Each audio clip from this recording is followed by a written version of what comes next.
Bem-vindos ao nosso programa. São Tomé e Príncipe é um país propício à existência de algumas espécies migratórias que podem chegar ao país arrastadas pelas correntes marítimas, outras que conseguem atravessando a nossa fronteira aérea. A maioria dessas espécies, se não todas, é proveniente de países vizinhos mais próximos de São Tomé e Príncipe. É o caso do crocodilo, que recentemente chegou ao país, arrastado pelas fortes correntes marítimas e que causou pânico na parte sul da ilha de São Tomé. Vamos neste programa perceber melhor como esta espécie chegou ao país e se São Tomé e Príncipe tem condições naturais para ser seu habitat. Vou conversar com o investigador Luís Ciríaco, da Universidade do Porto, ele que é especialista em répteis africanos e que conduziu a investigação do referido crocodilo. Então, seja bem-vindo a este programa. Muito obrigado.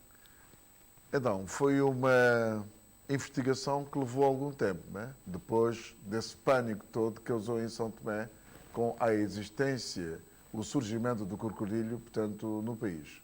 Sim, foi uma investigação que demorou o seu tempo e estamos a falar de um animal, não é, que chegou aqui em 2021, se não estou em erro, em março de 2021. O animal depois foi abatido em abril e nós tivemos a oportunidade de o autopsiar na altura com o apoio da Direção-Geral do Ambiente, o Dr. Lourenço de Jesus, em maio desse mesmo ano. O trabalho que nós fizemos foi, inicialmente, uma tentativa de identificação morfológica do animal, ou seja, através da morfologia externa deste animal, mas para nós termos uma certeza mais concreta de onde é que esta espécie tinha vindo, de onde é que teria sido a sua origem, nós tivemos que recorrer a análises moleculares, nomeadamente às análises do DNA. Essas análises demoraram o seu tempo, principalmente porque o nosso objetivo não era apenas analisar o DNA deste animal, era comparar o DNA deste animal com o DNA das populações do continente africano. Porque na prática o que nós tínhamos que fazer era muito parecido a um teste de paternidade, não é? Quando nós fazemos um teste de paternidade, nós tiramos o DNA da criança e vamos tentar comparar com os potenciais pais dessa criança, não é? E neste caso o que nós fizemos foi, tirando o DNA deste exemplar, comparar com as várias populações de crocodilo desta espécie que ocorrem pelo continente, e é uma espécie que está expandida por todo o continente africano, para perceber qual eram as populações mais próximas dele. Exatamente. E depois desse estudo chegaram à conclusão que, de facto, é uma espécie existente aí nos países africanos. É. Este exemplar que chegou a São Tomé e Príncipe pertence à espécie crocodilos nilóticos, o chamado crocodilo do Nilo. Ora, este nome é por vezes levado em erro. Chama-se crocodilo do Nilo porque ele foi originalmente descrito através de exemplares do Nilo, mas na prática é uma espécie que ocorre desde o Egito até a África do Sul, Angola, Gabão, Camarões, Moçambique, ou seja, é a espécie mais distribuída no continente. No nosso caso aqui, este exemplar... Talvez pedíamos aí ao cameraman que filmasse este crânio do crocodilo, para que os telespectadores, é o crânio do crocodilo que surgiu em São Tomé, portanto, na parte sul da ilha de São Tomé, e que, naturalmente, como nós já fizemos referência, causou pânico. Estamos a ver aqui agora no ecrã, é o crânio do crocodilo, que, de facto, bem, é um crocodilo pequeno. Qual era a sua dimensão? Ora, este exemplar aqui media, no comprimento total, 2 metros, sendo que 1,20 m a cauda e 80 centímetros o resto do corpo. O crânio, a cabeça que nós temos aqui, esta é a cabeça original do crocodilo em questão, media cerca de 35 centímetros. Ora, estamos a falar de um indivíduo subadulto, não é um adulto ainda. Esta espécie pode atingir os 6 metros de comprimento, 6 metros é o tamanho recorde, geralmente o tamanho máximo mais comum são 5 metros, e este era um animal de 2 metros, ou seja, não era um grande adulto. Temos também a informação de que, e essa parte nós não tivemos a oportunidade de analisar essa parte, porque essa parte foram retirada antes de nós começarmos a fazer a autópsia, mas que era uma fêmea. Ora, o que interessa aqui também saber, que é uma questão que se colocou e assustou muito a população, era que podia ser uma fêmea e podia ter colocado ovos e haver crocodilos bebés a aparecer. Ora, a questão é que estes animais, eles atingem a sua maturidade sexual por volta dos 10, 12 anos de idade e, no caso, as fêmeas com essa idade são animais com 2,5 metros, 2 metros e qualquer coisa. Ora, este animal que aqui estava era um subadulto, ele não estaria propriamente ainda em época de reprodução. Mas pode-se admitir que tenha colocado aqui os ovos, não é? Este exemplar em específico é pouco provável, porque ele era pequeno demais não era um adulto ainda reprodutivamente ativo para poder colocar os ovos. E a questão também é uma espécie que pode colocar muitos ovos. Uma postura de um crocodilo do Nilo vai desde os seus 25, 35 ovos a 90 ovos, mas o período de incubação destes ovos demora cerca de 90 dias. Ora, já se passaram 3 anos e não há registros de crocodilos bebés a aparecer por aí, por isso essa hipótese para já está afastada. Mas um crocodilo desta dimensão consegue, portanto, resistir às correntes marítimas, pelo menos este percurso que fez, calcula-se que tem vindo de um país vizinho aí próximo de São Tomé e Príncipe, não é? Nós com a nossa análise de DNA e a comparação com as populações continentais, a população geneticamente mais próxima é da costa do Gabão. Okay? Nós assumimos que esta espécie veio de uma população, pode ser da costa do Gabão, mas pode também ser ali da zona de Cabinda, de Angola, toda essa zona costeira aí. E o interessante é que, se vocês se lembram, por volta desta altura, não só apareceu um crocodilo em São Tomé, este crocodilo, mas também apareceram na costa, aqui perto, 3 pescadores angolanos que foram arrastados pelas correntes até São Tomé. Exato, foi na mesma altura. Estamos a falar de uma altura em que choveu muito no continente, não é? Na zona do Congo, do Gabão, do norte de Angola. A enchente do rio Congo deitou muita água para o oceano e as correntes oceânicas empurraram tanto o crocodilo, quer como os pescadores, para aqui. Ora, esta viagem com as correntes oceânicas a apontar diretamente para São Tomé é basicamente uma autoestrada. Mas este crocodilo terá vindo, portanto, nadando ou arrastado, apoiado por algum tronco de árvore ou qualquer coisa assim? Muito provavelmente a nadar, sem apoio de nenhum tronco de árvore. Esta espécie é uma espécie de água doce, são animais que estão principalmente nos rios no continente africano, mas são animais que resistem bastante à água salgada. Há casos registados de exemplares de Moçambique que chegaram a Madagascar, e estamos a falar de cerca de 500 km no ponto mais próximo entre Moçambique e Madagascar.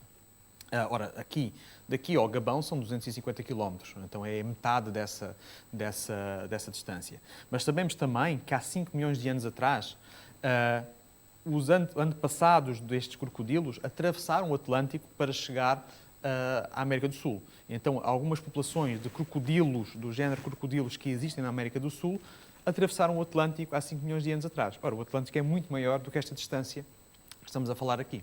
Mas hoje, com os fenómenos de tantas mudanças climáticas, pode-se admitir que esses crocodilos mudem dos seus habitats, digamos assim? Pode-se admitir que fenómenos climáticos mais extremos, nomeadamente que façam mais chuvas, mais enxurradas no continente, possam contribuir para arrastar muito mais coisas para São Tomé e Príncipe. Tanto é que esta presença destes animais aqui na ilha não é a primeira vez. Em 1506, num dos primeiros relatórios que nós temos dos navegadores portugueses, em que falam um pouco do que era a ilha quando chegaram, no início do século, que eles falam de algumas espécies que nós conseguimos identificar. E uma delas que eles falam é crocodilos. Ou seja, quando os portugueses chegaram cá, haveria crocodilos aqui na ilha. E esses crocodilos chegaram cá da mesma forma que esse chegou. Claro que, quando os portugueses chegaram, acabaram por matar essa população. Nós não sabemos quantos eram, quantos crocodilos eram. E não se tem tido registro, pelo menos oficial, de que nestes últimos 500 anos tenham aparecido mais. Daí o nome da Praia Lagarta, não é? O nome da Praia Lagarta é exatamente daí, porque era nessa zona da atual Praia Lagarta que em 1506 os portugueses relataram a presença de lagartos, que era o nome que davam na altura aos crocodilos. Mas eles fazem o relato do tamanho, da forma da cauda, ou seja, nós sabemos exatamente que eram crocodilos nessa altura. Admitida a hipótese que este crocodilo resistisse, que não fosse morto, ele poderia, portanto, ficar aqui por mais tempo e não tendo o seu habitat próprio, que não há água, que não há alimentos suficientes para ele? Ora, é uma boa questão. Não é muito provável que ele aguentasse muito tempo, a não ser que ele conseguisse, e ele estava numa zona onde há população, conseguisse alimentar-se de alguns animais domésticos, não é? Alguma galinha, algum cão que ali chegasse e ele os conseguisse apanhar. Porque, de facto, estes animais, eles alimentam-se de peixes de maiores dimensões nos rios, alimentam-se também de pequenas aves, de outros mamíferos que chegam às bordas dos rios, como todos nós já vimos nos programas da National Geographic, naqueles documentários da BBC em que o crocodilo está à espera e apanha o antílope. Ora, aqui em São Tomé e Príncipe, o mamífero que mais próximo vai dentro ao pé da água talvez seja o cão, não é? Por isso não seria muito provável que ele resistisse muito tempo, não é? E também com toda a pressão que ele tinha da população, não ia resistir como não resistiu. Portanto, é curioso como é que esta espécie chegou ao país, mas pela explicação que dá, admite-se também que outras espécies possam chegar ao país através desta modalidade. Sim, sem dúvida. Uma das coisas mais interessantes da história deste crocodilo é que ele basicamente conta a história de como todos os animais que nós temos em São Tomé e Príncipe, todas as plantas que nós temos em São Tomé e Príncipe, cá chegaram, não é? As ilhas de São Tomé e Príncipe são ilhas oceânicas. Quando elas emergiram do fundo do mar, através dos fenómenos vulcânicos, elas eram completamente virgens, vazias, não eram rocha e pouco mais. Mas hoje nós olhamos para cá para fora e vemos dezenas de espécies endémicas que só existem aqui. Ora, como é que elas cá chegaram? Chegaram da mesma forma que este crocodilo chegou. Nós não nos podemos esquecer da posição de São Tomé e Príncipe no Golfo da Guiné. Ele está suficientemente perto do continente africano e na rota de grandes rios africanos, nomeadamente o Congo e o Ogoé. Ora, se nós ainda nos lembrarmos mais de que estes rios desaguam para o Golfo da Guiné e as correntes oceânicas que vêm, por exemplo, de Angola, a corrente de Benguela, empurram essas águas para São Tomé e Príncipe, basicamente a história deste crocodilo é a história de toda a biodiversidade aqui das ilhas. Exato. Agora, os crocodilos, por aquilo que diz, não se alimentam muito. São capazes de aguentar semanas sem comer. Sim, sim. Daí ele ter conseguido sobreviver à viagem que fez até chegar cá a São Tomé e Príncipe e também do tempo em que ele esteve na ilha, não é? Nós não sabemos o que é que ele comeu. Infelizmente, uma das coisas que eu não tive a oportunidade de analisar na altura já foi o conteúdo estomacal do animal, mas a boa verdade é que o animal pesava cerca de 82 quilos, o cadáver, não é?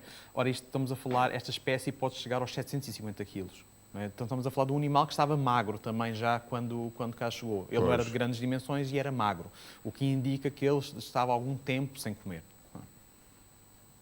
Mas mesmo assim podem ficar meses sem comer? Não, meses talvez não. Meses talvez não, mas largas semanas aguentam sem comer. Contrariamente aos mamíferos, os répteis são animais chamados de sangue frio, então eles têm uma menor necessidade de se alimentar, não é? Porque eles não têm que estar constantemente a aquecer o corpo como nós o fazemos. Nós estamos sempre com uma temperatura constante, por isso é que estamos sempre a consumir energia para manter a nossa temperatura constante. Ora, os répteis, eles aquecem-se e mantêm a temperatura do seu corpo através do sol. Então, não têm que estar a consumir constantemente energia para se aquecerem. Daí comerem menos, nesse aspecto. Bem, portanto, esperamos que os telespectadores tenham ficado com esta explicação dada aqui por Luís Cirico, da Universidade de Porto, a propósito do crocodilo que surgiu em Santo Tomé, mas é tempo também de falarmos de outras espécies animais que existem no país, aliás, que chegaram, tal como fez referência, arrastadas pelas correntes. Mas é também provável, tal como fiz referência, algumas espécies chegarem por via aérea. Sim, sim, claro. As aves, os morcegos. Mas conseguem fazer uma travessia longa? Sim, há espécies migratórias, não é? Que fazem migrações que atravessam quase o planeta inteiro, não é? Outras mais pequenas terão vindo arrastadas pelos ventos e chegaram cá e ficaram cá e cá especiaram, não é? Mas há a hipótese, vocês também estão a fazer algum estudo sobre isto, não? Não, a minha equipa, nós estudamos principalmente os répteis, não é? Pois. Nós sabemos que, por exemplo, nós temos uma grande percentagem dos répteis e dos anfíbios de São Tomé e Príncipe que é endémica, ou seja, os antepassados deles chegaram cá há alguns milhões de anos, não é? E especiaram e ficaram espécies únicas de cá. Mas temos, por exemplo, espécies em São Tomé e Príncipe de répteis que são invasoras, ou seja, são espécies que já chegaram cá após a colonização das ilhas, não é? Após a colonização das ilhas pelos seres humanos, não é? A partir dos portugueses terem cá chegado, nomeadamente aquela osga, aquela lagartixa que nós temos nas paredes das casas aqui à noite, essa é uma espécie que foi trazida do continente africano através dos barcos portugueses, não é? É uma espécie da costa ocidental africana e que hoje existe em São Tomé e Príncipe, mas existe também no Brasil, nas Caraíbas, no sul da América do Norte, e essa espécie é conhecida por ela apanhar boleia dos navios, nas mercadorias, nas caixas, não é? Pois. E ela, quando chega a uma ilha, a um novo continente, sai da caixa e coloniza. Temos esse caso aqui. Mas em função dos répteis, nós aqui temos várias espécies de répteis, sendo que uma das mais perigosas é conhecida, portanto, a cobra preta, né? E também não se sabe de onde terá vindo a cobra preta, é de facto venenosa, digamos assim. Mas quantas espécies de répteis podemos ter? Não sei se vocês já fizeram essa investigação, saber quantas espécies existirão em São Tomé. Em São Tomé e Príncipe? Ora, boa pergunta, e eu devia saber responder porque nós temos estado a trabalhar exatamente nisso, mas agora o número... Nós temos, entre anfíbios e répteis, temos nas duas ilhas, cerca de 30 espécies, não é? 30, pois. E a grande maioria só existe aqui. Não existe em mais lado nenhum do planeta. Ou seja, daí essa riqueza da biodiversidade de São Tomense é que as suas espécies que não existem em mais lado nenhum, são endémicas. E o mais interessante também é que as espécies que existem em São Tomé só existem em São Tomé. As espécies que existem no Príncipe só existem no Príncipe. Pois. A cobra preta é um excelente exemplo destas A cobra espécies preta endémicas. só existe na ilha de São Tomé. Só existe na ilha de São Tomé e durante centenas de anos mesmo, os primeiros estudos científicos sobre a cobra preta remontam ao século XIX. E aí assumia-se que a cobra preta era a mesma espécie da que existe no continente africano. É uma espécie do género Naja e assumia-se que era a mesma espécie, porque ela é muito parecida à espécie da cobra da floresta daqui da zona oeste da África. Nós, em 2015, fizemos os primeiros trabalhos genéticos sobre a cobra preta e percebemos que ela é diferente das populações do continente africano. Ou seja, a cobra preta tem esta particularidade de, por um lado, ser uma cobra venenosa, que é uma ameaça às populações, não é? Nós sabemos isso, as populações temem a cobra preta por causa do seu veneno, mas ao mesmo tempo é uma riqueza única da ilha. Mas agora ela tem vindo a ser dizimada, portanto, Exato. é uma espécie que quase que está em vias de extinção, Está. porque também tem havido muita pressão humana. Lá onde é o seu habitat, há pressão humana, com construções e não só. E, de facto, há que fazer todo o esforço para preservar essa espécie, apesar do seu perigo. Vou-lhe dizer mais uma coisa sobre a cobra preta que é muito interessante. A cobra preta para além de ser uma espécie endémica, e sim está ameaçada, temos evidências recentes que está a ser até caçada para uso em medicina tradicional, não é? A gordura, a famosa E banha não da só, cobra, também não é? tem-se vindo a caçar para alimentar. E para a não é? alimentação, Pois, exatamente. alimentação, pois. Ou seja, ela é uma espécie endémica, é ameaçada, só existe aqui, mas os estudos iniciais que nós temos sobre a cobra preta dizem-nos que ela é a principal predadora das ratazanas. As ratazanas que existem em São Tomé. Ora, estas ratazanas que eu estou a falar são ratazanas que não só causam problemas de saúde pública, mas também são grandes pragas nas culturas agrícolas. Exato, não é? pois. Então, nós temos a cobra preta aqui como Um protetor, digamos um protetor assim. do obo, não é? O protetor da floresta Pois. são tomense. Mas é preciso que as pessoas apercebam Claro. que é protetora, a cobra preta, mas por a população temer a sua presença, e também hoje quase que muitos apreciam, não é? Comem cobra preta, e depois também fez referência à utilização, portanto, o uso medicinal da Sim, cobra sim, sim. preta. Mas, enfim, é uma questão que tem que sensibilizar a população para evitar o abate não é? Claro. Exagerado de cobra preta. Não é? Esse é um dos projetos que nós vamos iniciar este ano e os próximos anos, que é exatamente um estudo sobre a cobra preta. Perceber, por um lado, qual é a sua real distribuição na ilha de São Tomé, ou quais é que são os habitats em concreto que ela usa, qual é a sua alimentação. Nós sabemos algumas evidências que elas comem estas ratazanas, mas queremos saber mais. Queremos saber mais qual é que é o seu papel ecológico aqui na ilha. Queremos também saber um pouco mais sobre a sua história natural. Nós não sabemos quantos ovos é que elas põem, nós não sabemos qual é o tipo de veneno que elas têm. Sabemos que o veneno é perigoso e que há casos fatais, mas ninguém sabe qual é a composição química deste veneno. E, por outro lado, temos que, um dos objetivos deste trabalho que queremos começar a fazer é perceber qual é a relação que as populações têm com a cobra preta, se têm medo, se apreciam, se reconhecem como um papel importante no ecossistema. Tentar perceber qual é que é esta relação para melhor contribuir para, por um lado, a manutenção da espécie, mas também, por outro lado, para que as populações não tenham problemas com ela, não é? Exato. De facto, é isso que tem que se vindo a fazer, porque sem esse estudo não se consegue perceber. O mesmo acontece com as outras espécies, não é? Citou aqui o caso de anfíbios, já há algumas espécies de anfíbios que já também tende a desaparecer. Sim, nós temos, por exemplo, aqui na ilha de São Tomé, há 3 espécies de sapos, de pequenos sapos, não, 4 espécies, peço desculpa, e 2 espécies do que nós chamamos de cecílias, que são chamadas cobra-bobô aqui em São Tomé, são também anfíbios. Ora, os anfíbios são dos animais mais ameaçados a nível mundial, não é? Porque, nomeadamente por causa das alterações climáticas, da poluição, mas também de doenças que causam grande mortandade nos anfíbios. Aqui em São Tomé e Príncipe, há uma espécie em particular, que é a rela de São Tomé. É uma espécie verde com o peito bastante vermelho e amarelo, uma espécie muito bonita e icónica também. Aliás, é uma das espécies que está representada nas notas de dobras, não é? Sim, dobras depois.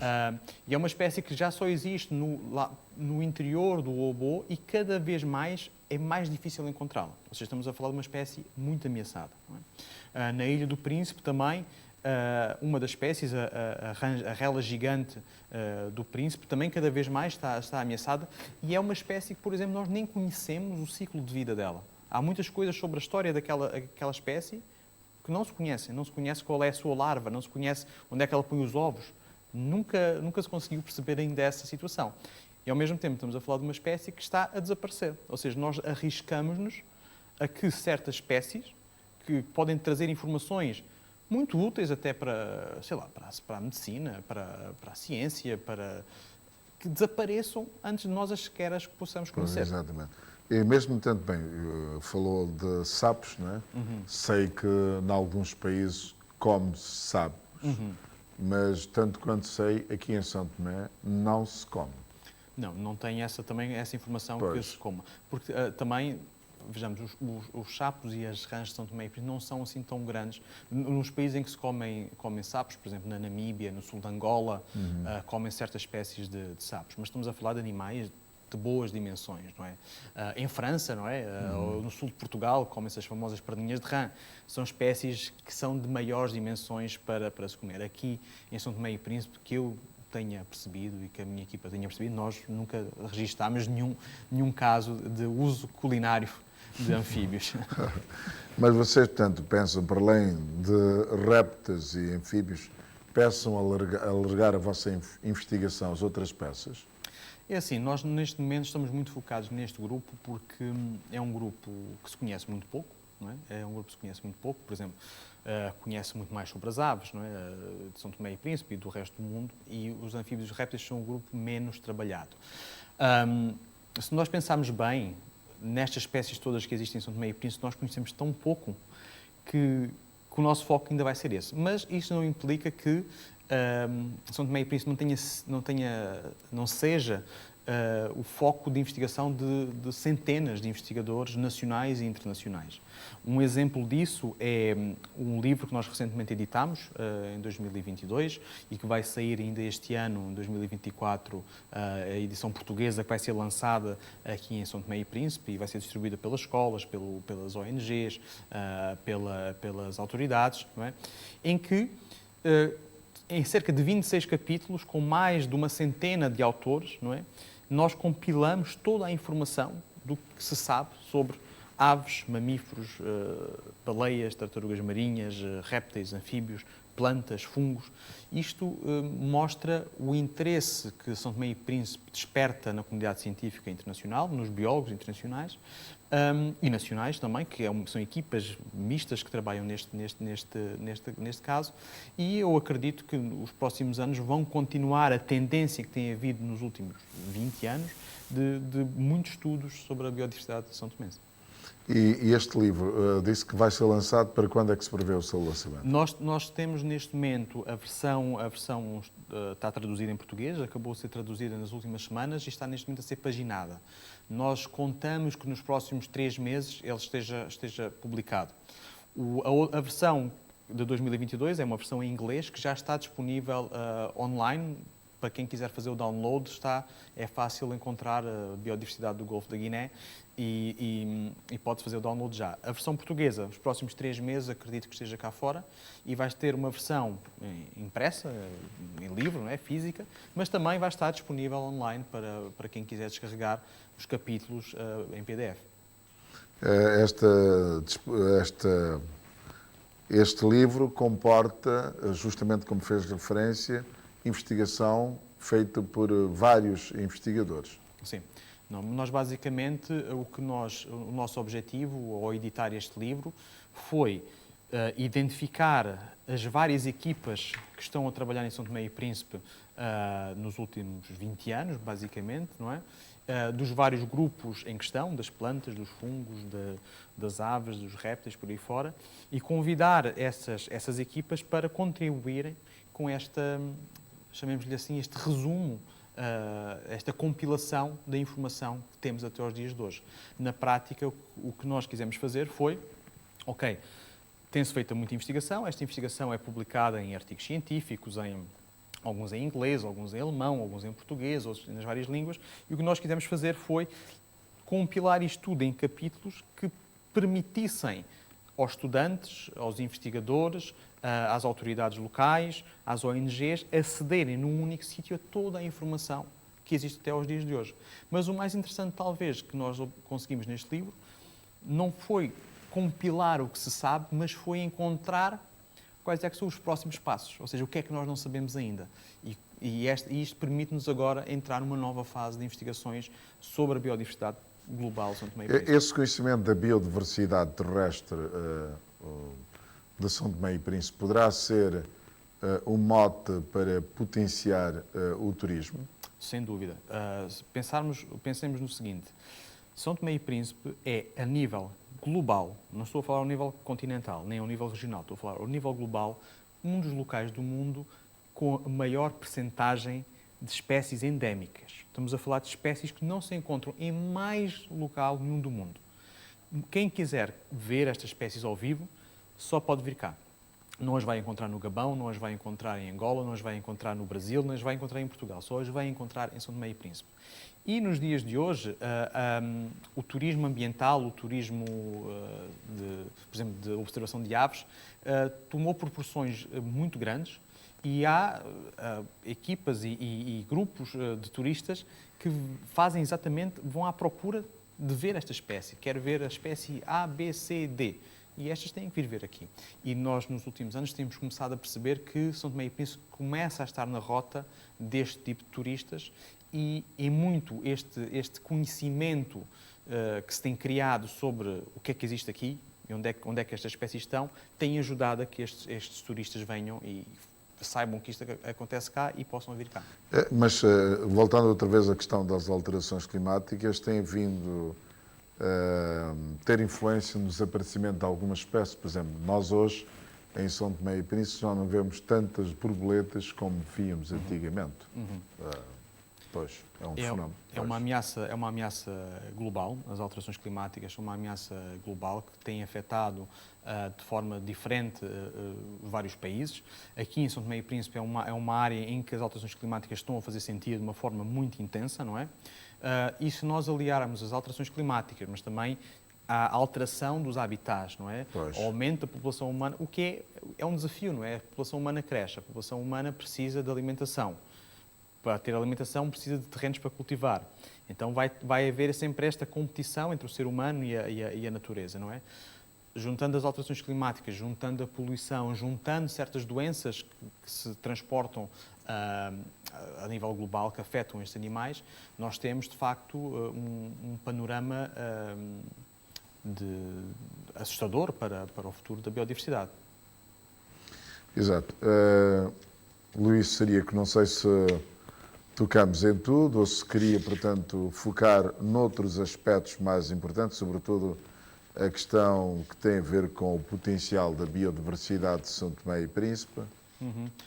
Nós nunca nos podemos esquecer, nós falamos em biodiversidade, falamos nos animais e nas plantas e eu acho que às vezes ficamos só por aí e o conceito de biodiversidade às vezes é pouco entendível para a pessoa comum, para a pessoa que não está a trabalhar nisto no dia inteiro. Mas eu gosto de apresentar a biodiversidade como uma biblioteca. Não é? Uma biblioteca tem centenas, milhares de livros que lá estão. Ora, estes livros, cada um deles tem informação que nos vai ajudar na nossa vida. Alguns dos livros vão nos ensinar a cozinhar, alguns dos livros vão nos ensinar quais são os medicamentos que precisamos, alguns dos livros vão nos ensinar estratégias ou métodos de construção modernos. Outros livros vão nos trazer informações sobre os modos de vida de outros que nós não conhecemos e que nos podem inspirar a nós próprios. Ora, a biodiversidade é isto, não é? Se nós pensarmos que a nossa alimentação vem da biodiversidade, os nossos medicamentos, aquilo que usamos para nos tratar, vêm da biodiversidade. São baseados ou tentam imitar os compostos que nós encontramos na biodiversidade. Muitas das estratégias que nós usamos para a arquitetura são inspiradas também na arquitetura dos animais e das plantas. Ou seja, nós temos na biodiversidade uma quantidade de informação útil para nós próprios fantástica. E outra coisa, nós vivemos em comunhão com a biodiversidade, ou seja, nós não estamos separados dela. A biodiversidade, havendo problemas nela, caindo um ecossistema, nós estamos nesse ecossistema, nós vamos sofrer também. Não é? E eu acho que é isso que é importante nós nos lembrarmos, que a palavra biodiversidade não é apenas uma coisa teórica, académica, é uma coisa onde nós vivemos e de qual nós dependemos. Exato. Sim, chegamos ao fim. Foi a conversa com o Luís Ceríaco, até porque está apertado, porque vai ter que deixar o país, não é? Depois da sua, portanto, estadia em São Tomé. Eu recordo que é investigadora da Universidade de Porto, especialista em répteis africanos e conduziu a investigação do crocodilo que apareceu em São Tomé e Príncipe, que causou São Tomé, neste caso na ilha de São Tomé, causou pânico nas pessoas. Esperamos tê-lo mais vezes neste palco e noutros aqui em São Tomé e Príncipe. não sei, agora suas palavras finais. Não, eu quero agradecer o convite e a oportunidade para falarmos sobre o crocodilo e sobre estes assuntos da biodiversidade, que são sempre assuntos importantes nos dias que correm, mas também a fazer aquilo que gosto e tenho a obrigação de fazer, que é agradecer o apoio e a amizade e o quão bem somos recebidos em São Tomé sempre que trabalhamos cá. E já é uma relação com mais de 10 anos, por isso é sempre um prazer estar aqui nesta terra, com uma biodiversidade fantástica, mas com um povo ainda mais fantástico, que nos acolhe sempre muito bem quando estamos a fazer o estudo destes animais, que às vezes as pessoas não gostam assim tanto, mas acham muita piada que nós andemos à procura dos lagartos e das cobras pretas. Muito obrigado, Luís. E com estas palavras terminamos aqui o nosso programa de hoje, ficando a promessa de voltarmos na próxima semana.